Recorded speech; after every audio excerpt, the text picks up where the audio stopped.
Now, blues. It's a very loosely used term in many ways. Everything starting from feeling sad to even within music, the word blues is very loosely, Yeah. and they actually say that there is no set definition to this. It's about your own expression and your own feeling. So, what does blues mean to you particularly, Ehsaan? What is your definition of blues? Well, I think, see, the thing is, blues, I mean, for me as a guitar player's point of view, I would be thinking all the stuff that I do in playing blues. It's a very open form of music which can let you improvise a lot, which is there. But in terms of the actual meaning of the blues, I mean, it would start with the trade, the people who were slaves, and they sang this music to give themselves. I eventually found out meanings of words like St. Louis blues, eagle flies on Friday, Saturday I go out to play. You know what that means? Eagle was the note, the dollar bill note, which had the eagle on it. So he was given a salary on Friday, and he went on Saturday to party.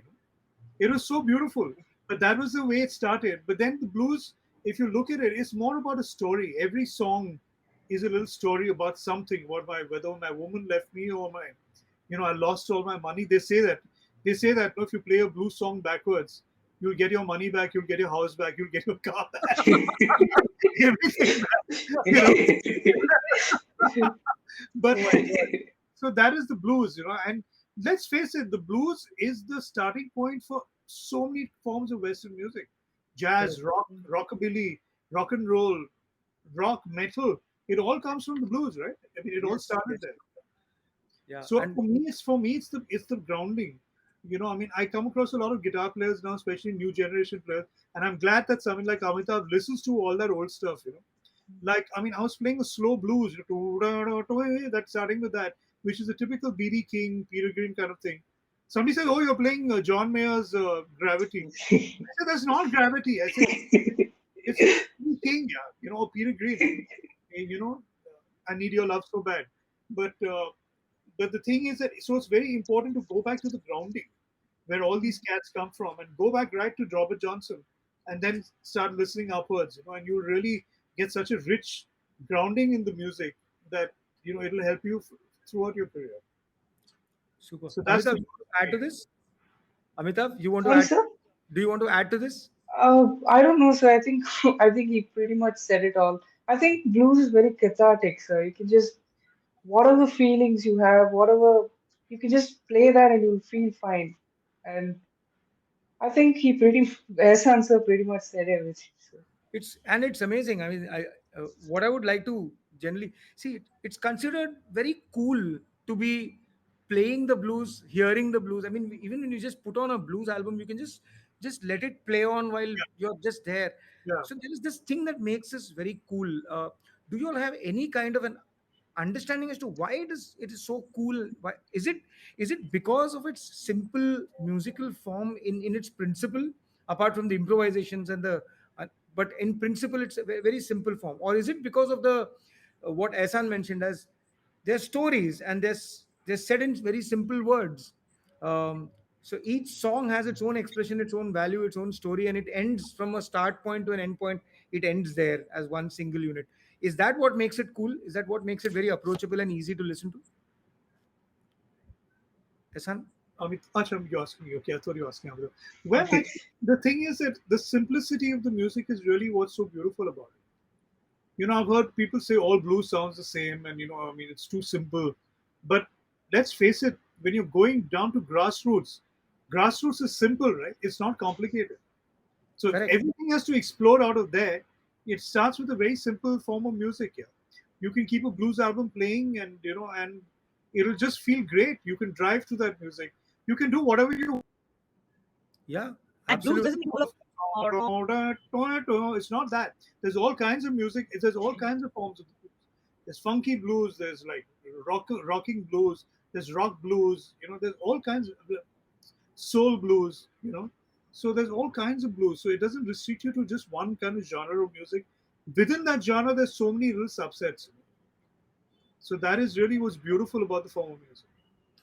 Yes, and talking about the simplicity, is it I mean, I think the best way to appreciate the grassroots is trying to find out that what was available as music before that, and Huh. how this came and changed it. If you really look at that, then you start appreciating the music more, because Yeah, if you look at something that happened before and then when this came in, yeah, and I think the roots which you spoke about, like the whole the black farmer family and the laborer families that used to go back home and play yeah, these songs now, and the funny part is it's all in English. So, and there were these Africans who had learned whatever English they wanted to yeah, learn to communicate, yeah, and using that communication skills and those limited knowledge of words, they used to make these stories up, and they yeah, used to make these amazing metaphors, like the one that you mentioned about the yeah, eagle, or the they used to have these metaphors for lines that actually said that they don't have any money. They would have a metaphor to say that their girl has left them. So these kind of things out of simple words that they used to make, yeah, that's what made this a very cool form, I think. yeah, yeah. and Yeah, yes. and I think the white musicians who adopted it, they just made it into a more sophisticated Yeah, language, see, and the the thing is, there's the whole thing. The point is that a lot of people, I mean, see the Western world, and I would refer to as the Christian world because that's what they were all converted into. They found that the Africans, the music that they carried with them, which was like percussion and all that, was devil's music.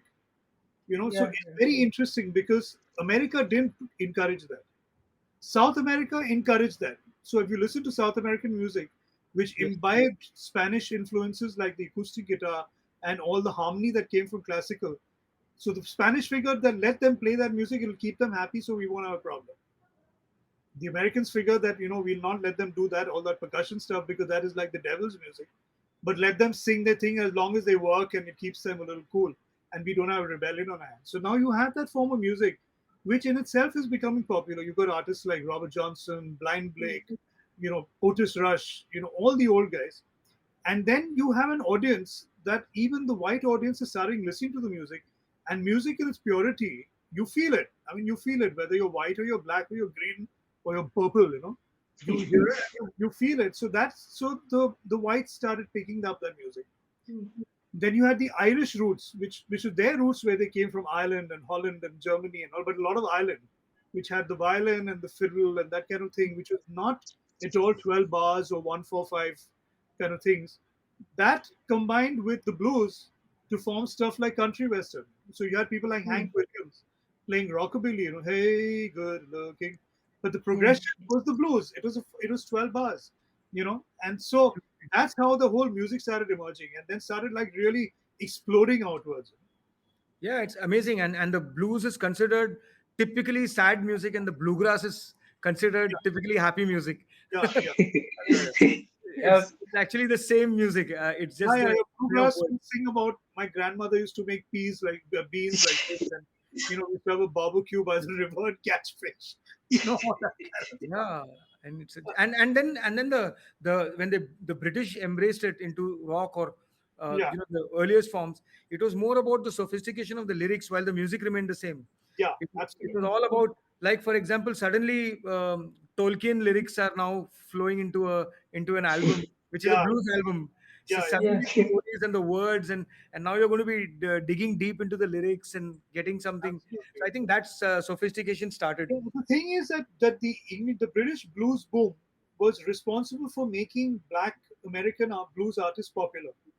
They were Yeah, never yeah. popular in that sense because the other music had taken over, rock and roll and that kind of stuff, and so these guys started playing their music. Like Jimi Hendrix became popular in England first, and Yes, then in yes. America. So then these blues guys came back to England, to America, and it had become a valid big form of music, which people could buy tickets to see. Actually, sir, there's an interesting story I read. I heard actually Keith Richards and the Stones, they went into Chess Records, Yeah. the place where all the blues albums were recorded. And they saw Muddy Waters painting the ceiling. Wow. So, I mean, That's crazy. That's really yeah, crazy.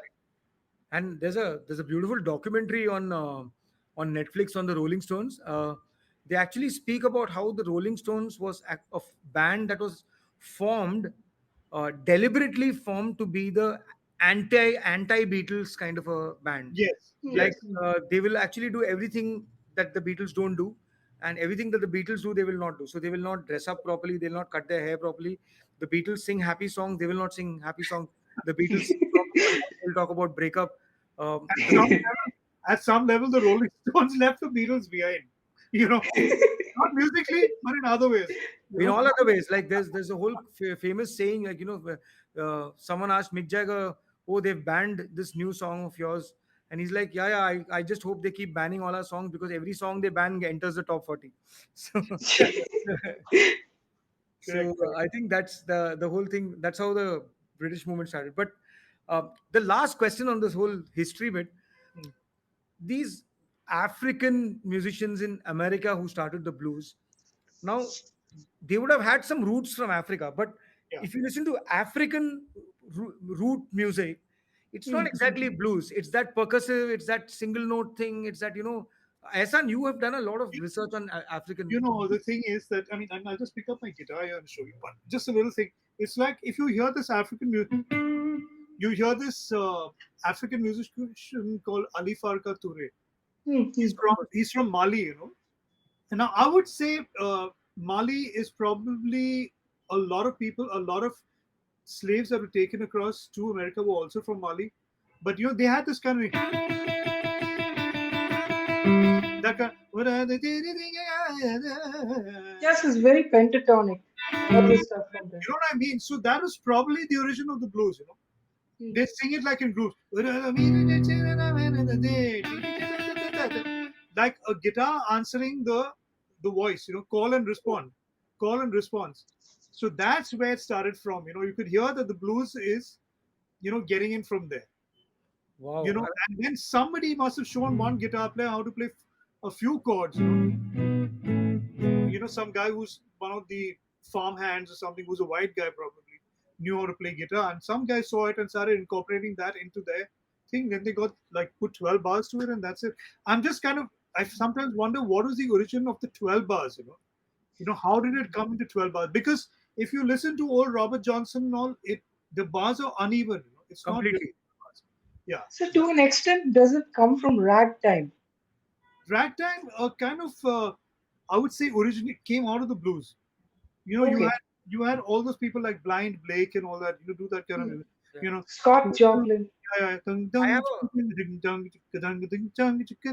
that kind of you I know. have a strong feeling that the origin of blues was never about a structured music, but a music that followed the lyrics, which is why it Yeah, was never a pattern. But the moment they started, people getting up from their chairs and started dancing, yeah, it they became put the dancehall. structure Yeah, together just to yeah, get a whole cycle together to get them back to a one kind of a thing. Maybe that's absolutely, where the 12 bar blues must have started, right? absolutely.